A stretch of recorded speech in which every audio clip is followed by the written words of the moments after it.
Hallelujah. आज ये भाई बहुत बड़ा साथी ये बोलते थे खुशी में छाते ऊपर वैसे से बात करते ছিল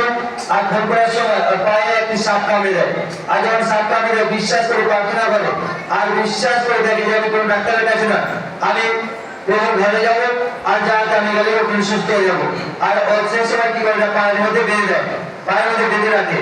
আর বিশ্বাস করে যে আমি প্রভুর ঘরে যাব আর বোম্বে থেকে টিকিট কেটে দুদিন পরে এখানে পৌঁছায় তো তার আগে দিন আমাদের যখন প্রার্থনা নেয় যে মুহূর্তে প্রার্থনা নেয় ভালো লাগে যে প্রার্থনা নেবার সঙ্গে সঙ্গে যে